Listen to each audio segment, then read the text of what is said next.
3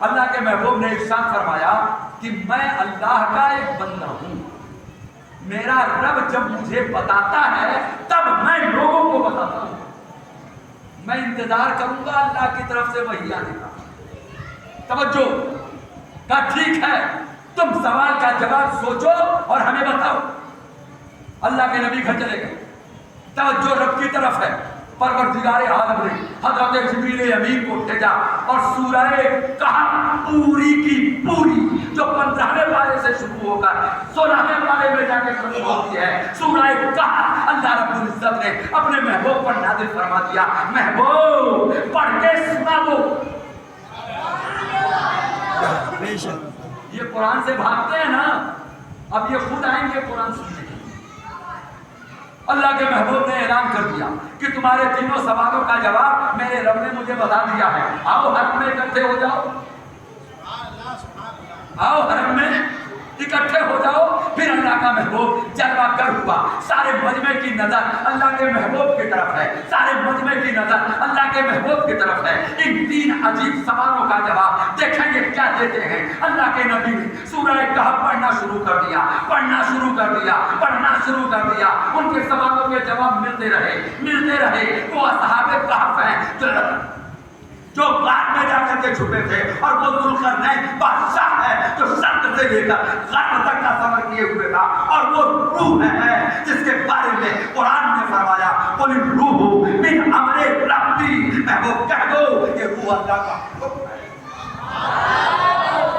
ہر سوال کا جواب اللہ کے محبوب نے فرمایا اگر تم سچے ہو تو پڑھو کلمہ۔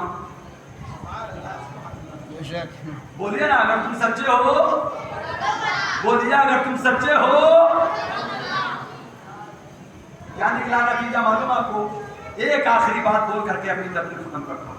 وہی گھسی پٹی پرانی رٹی رٹائی وہی بات، بہت بڑا جد معاذ اللہ۔ کہیے نا ایک بات بلند آواز سے، معاذ اللہ، صد بار معاذ اللہ، چونکہ ان سے توفیق عمل اور ایمان چھین لیا گیا تھا، اس لیے ان میں کا ایک بھی بندہ اب بھی ایمان لانے کو تیار۔ سوچئے گا، فتوے منگوا کے جواب پا کے اور پھر بھی ایمان، بولیے پھر بھی ایمان۔ اب کیا کرو گے بچوں؟ مر گئے نا اب تو؟ کہا ایک ہی کام ہے، وہ کیا؟ کہا سارے سرداروں کو، واس کو، پاس کو، قریب کو، اسگاؤں کے پسگاؤں کے سب لوگوں کو اکٹھا، اب سب لوگوں کو اکٹھا کیا، اور اکٹھا کرنے کے بعد ایک تحریر لکھی جس کا بیان انشاءاللہ کبھی پھر، اور لفظ آپ جانتے ہیں 3 سال کے لیے، بلکہ سال کی قید نہیں تھی، اس میں قید نہیں تھی، یہ اور بات ہے کہ وہ مشقت 3 سال کی رہی۔ انہوں نے تحریر لکھی، کعبے میں لٹکا دی، اور اللہ کے نبی اور نبی کے پورے خاندان کا، جن لوگوں نے مدد کا وعدہ کیا تھا، اس پورے قبیلے کا انہوں نے سوشل بائیکاٹ کر دیا، جسے شعب ابی طالب کیا کہتے ہیں؟ شعب ابو طالب کی گھاٹی۔ 3 سال اللہ کے نبی کو سنتے، اب نہ مکے میں رہنے دیں گے، نہ کسی کو آنے دیں گے، نہ جانے دیں گے، نہ بیچنے دیں گے، نہ خریدنے دیں گے، نہ شادی کرنے دیں گے، نہ موت میت میں شریک ہونے دیں گے، سوشل بائیکاٹ۔ کیا ہوا؟ اللہ نے محبوب کی مدد کیسے کی؟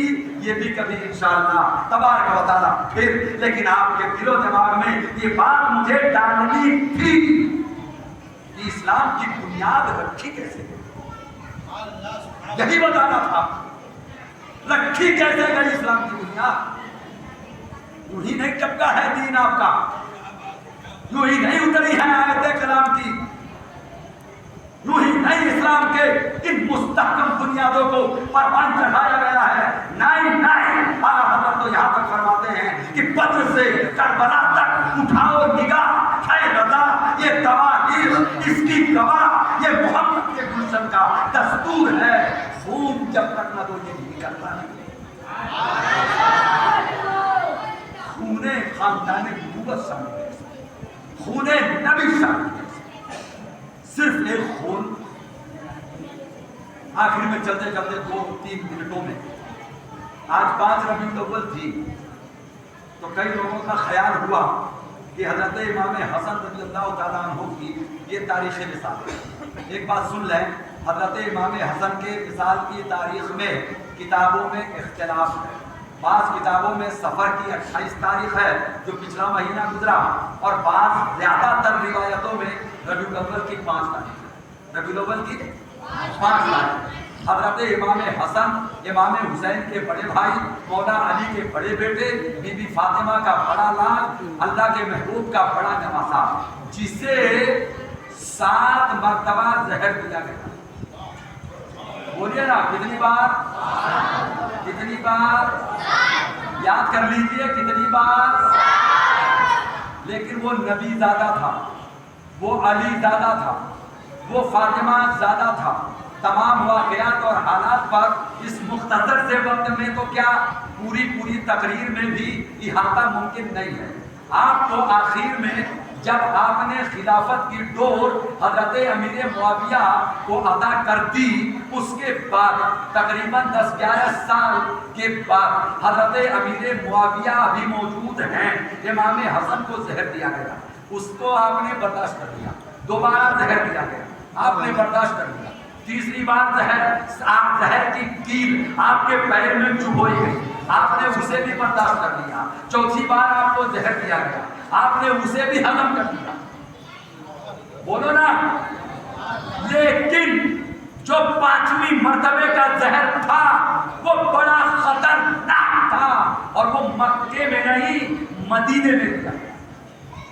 حضرت امام حسن نے اس زہر کا جب اثر محسوس کیا تو بھائی امام حسین کو بلایا، ان کے کندھوں کا سہارا لیا، اور رات ہی کو حضرت نبی کریم کے روضے پر پہنچے. قبر منور اس وقت میں کچا تھا، قبر پہ لیٹ گئے اور مٹی کو بدن پر لگانے لگے. زمانہ خاک مصطفیٰ کو خاک شفا کہتا ہے. تھوڑی دیر میں امام حسن کا زہر ختم ہو گیا اور آپ واپس.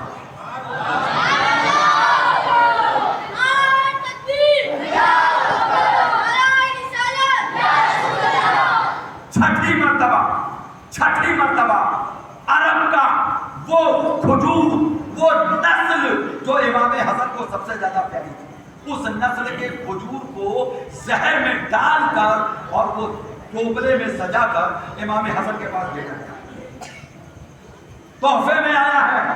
آقا امام حسن کو اس نسل کی کھجور بہت پسند تھی، چونکہ نخلستان ہی کے رہنے والے تھے. آپ نے چند کھجوریں کھا لی. ادھر کھجور کا کھانا تھا، طبیعت کا بگڑنا تھا، زہر کا اثر کرنا تھا، لیکن وقت تھا. آپ نے بھائی کو بلایا، اپنے بھائیوں کو بلایا. محمد ابن الحنفیہ آئے، حضرت سیدنا عباس آئے، حضرت امام حسین آئے. سہارا دیا. امام حسن کو لے کر روضہ رسول پہ پہنچے، قبر کی مٹی اٹھائی. سارے بھائیوں نے امام حسن کے جسم پر ملنا شروع کیا. کچھ لوگوں نے، زینب نے، کلثوم نے ہاتھ اٹھا کے دعا مانگنا شروع کیا. زہر کا اثر غائب ہو گیا. امام حسن صحت مند ہو گئے. چھٹا زہر بھی غائب. اب 7واں زہر جس سے آپ کی شہادت ہوتی ہے، یہ زہر مورخین نے لکھا ہے ہیرے کی کنی تھی جسے زہر بنایا گیا تھا. اتنا باریک زہر کہ آپ کے گھر میں جو پانی کی سراہی تھی، اس سراہی پہ سیل مہر تھا. کیا تھا؟ سیل مہر. لیکن اس پہ جو کپڑا تھا، اس کپڑے پہ اس الماس کو رکھ کر اس کو جھاڑ دیا گیا. اس کی کچھ